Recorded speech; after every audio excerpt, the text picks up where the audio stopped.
అందరికీ నమస్కారం అండి. నేను మీ జర్నలిస్ట్ నవత. సుందరం అంటే అసలు ఏంటి నేను చెప్పనా? హనుమంతుడు లంక చేరి సీతమ్మను దర్శించి నేను రాముడి పంపిన అసలైన దూతను అనే విషయాన్ని నిరూపించడానికి రాముడిచ్చిన అంగుళికాన్ని సీతమ్మకు చూపిస్తాడు. ఆ సన్నివేశం ఆమె ప్రాణాలకు శక్తి నింపేట్టుగా చేసింది. ఆపై సీతమ్మ తన చూడామణిని హనుమంతుకిచ్చి పంపింది. అది చూస్తే రామునికి తన తండ్రి జనకుడు, దశరథ మహారాజు మరియు నేను గుర్తుకు వస్తానని చెప్పింది. ఈ విషయాల్ని తెలిపేదే సుందరాకాండ. మరి సుందరం అని దీనికి ఎలా పేరొచ్చింది? సుందరం అంటే ఏంటి? రామాయణంలోని సుందరాకాండ ఎవరి సౌందర్యాన్ని చెబుతుంది? మన పూర్వ ఆచార్యులు దానికి అందమైన వివరణ ఇచ్చారు. నిజానికి పైకి కనిపించే అందాలు అసలైన అందాలు కావు. మన శరీరాన్ని తీసుకుంటే వయసులో ఉన్నంత వరకు అందంగా ఉంటాం. కాస్త వయసు ఎక్కువయ్యాక ఎంత ప్రయత్నించినా అసలు రూపాన్ని దాచలేం.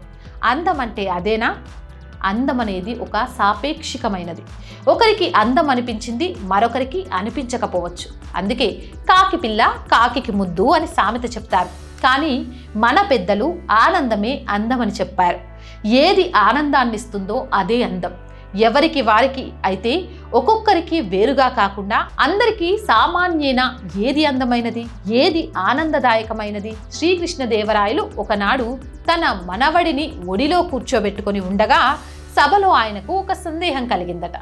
మనిషికి అత్యంత ప్రీతితరమైనది ఏది, ఏది ఎక్కువ ఆనందదాయకమైనది అని సభలో అందరినీ అడిగారట.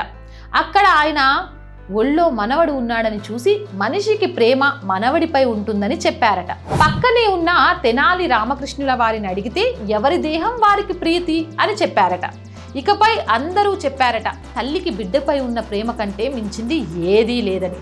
ఎందుకంటే తన శరీరాన్ని లెక్క చేయకుండా కంటుంది సంతానాన్ని. ఏమోయ్ రామా, నీ సమాధానమని మళ్ళీ శ్రీకృష్ణదేవరాయలు తెనాలి రామకృష్ణుణ్ణి అడిగితే శరీరానికి అనుకూలం ఉన్నంత వరకే ఆ ప్రేమ, దానికి మించి దేహం పైన అందరికీ ప్రేమ అని చెప్పాడట. మరి నిరూపించు అని చెప్పాడట. ఒక పెద్ద పాత్రలో ఒక తల్లి కోతిని పిల్ల కోతిని ఉంచి కొద్ది కొద్దిగా నీళ్లు పోయించాడు. ఆ తల్లి కోతి పిల్ల కోతికి ఏ అపాయం కాకుండా తన చేతితో ఎత్తి పట్టుకొని రక్షిస్తుందట. ఆ నీరు తన నోటి వరకు వచ్చాయి. ఇకపై కొన్ని నీరు పోయగా తన ముక్కు వరకు రాగానే చివరికి తన ఉనికికే ప్రమాదం ఏర్పడగానే ఆ పిల్ల కోతిని కిందికి లాగి దానిపై ఎక్కి నిల్చుందట. మనుషులకైనా అంతే, దేహం మీదే ప్రేమ. గొప్ప గొప్ప వేదాంతులు కూడా తమ తమ శరీరాలను కాపాడుకోవాల్సిన అవసరం వస్తే ధర్మాన్ని పక్కన పెట్టేస్తారు. ముందు దేహమే లేకుండా పోతే ఎట్లా? మంచో చెడో పరిహారము తర్వాత దేహం అనేది అవసరం కదా మొదట దేనికైనా. కానీ కొందరు మహానుభావులు ఆ శరీరానికి సుఖాలు తగ్గించి ఎంతో కష్టపడి ఆ శరీరానికి లోన ఒకటి ఉంది అంటూ దానికోసం అన్వేషణ ప్రారంభించారు. అట్లాంటి మహానుభావులు అట్లాంటి తత్వాన్ని గురించి వివరించారు. దానికి ఆత్మతత్వం అని పేరు. నేను అని చెబుతున్నామే, అదే ఆత్మ. ఆ ఆత్మకి ఏది వ్యతిరేకంగా కాకుండా మనం జీవనం కొనసాగిస్తుంటాం. మనిషికి దాని గురించి తెలిస్తే అసలు ఆనందాన్ని ఇచ్చేది ఆత్మని తెలుస్తుంది. ఈ ఆత్మ ఎక్కడిది, ఎలా వచ్చింది ఈ శరీరంలోకి?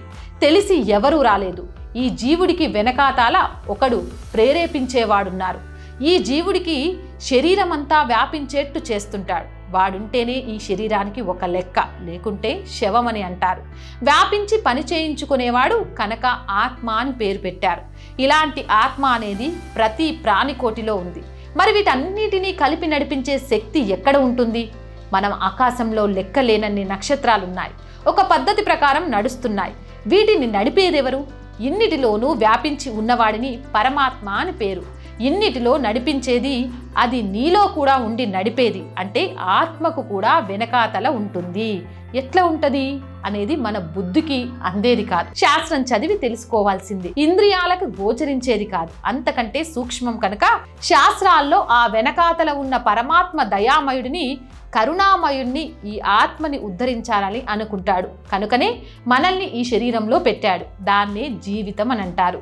జీవితం అంటే జీవుడు శరీరంతో సాగించే ప్రయాణానికి జీవితం అని పేరు. ఇలా మనం ఎన్నో శరీరాల్లో నుంచి ప్రయాణం సాగించాం. అయితే ఈ జీవితం ఆనందంగా ఉండాలి అని అనుకుంటాం. కష్టాలు కలగకుండా ఉండాలని మనం కోరుకుంటాం. సుఖాలు కలగాలని కోరుకుంటాం, కానీ మనం అనుకున్నట్టు జరగడం లేదు. అట్లా మన దుఃఖాలకు కారణం వీడు వాడు అని ఒకరిపై వేసి చెబుతాం. నిజానికి ఈ జీవితం మనకి అనుకూలంగా ఉండేట్టు చేసుకునేందుకు మళ్ళీ తిరిగి దుఃఖ భూయిష్టమైన దేహాలలోకి వెళ్లకుండా ఉండే స్థితి ఏమిటో తెలిస్తేనే అది తెలివి అని అంటారు. మిగతా విషయాల్ని తెలివి అని అనరు. మిగతావి జ్ఞానం అని అనడానికి వీలు లేదు. శ్రీకృష్ణుడు భగవద్గీతలో ఒక 26 విషయాలు చెబుతూ ఇవి కాక మిగతావన్నీ అజ్ఞానాలే అని చెప్పాడు. మనకు ఎన్నో జరుగుతుంటాయి. ఒకరిపై నిందారోపణ చేయకూడదు. మనల్ని మనం ఒకరితో పోల్చుకొని భగవంతుడు నాకు ఇలా చేశాడు అని నిందిస్తుంటా. భగవంతుడు నిష్పాక్షికుడు, అందరినీ సమానంగానే చూస్తాడు. ఇప్పుడు మనం చూసే తేడాలన్నీ మనం చేసుకున్నవే. ఇది మొదట అంగీకరించాలి. స్వీకరించిన వాటిని సక్రమంగా పరిష్కరించుకునే ప్రయత్నం చేయాలి. భగవంతుని మీద విశ్వాసంతో అర్పణం కావాలి. మనల్ని భగవంతుని వైపు నడిపించగల జ్ఞానిని ఆశ్రయించాలి. అప్పుడు మనకు తిరిగి ఇక్కడికి రావాల్సిన స్థితి ఏర్పడుతుంది. అది ఆనందం అంటే, అది సుందరం అంటే. ఇప్పుడు అర్థమైందా?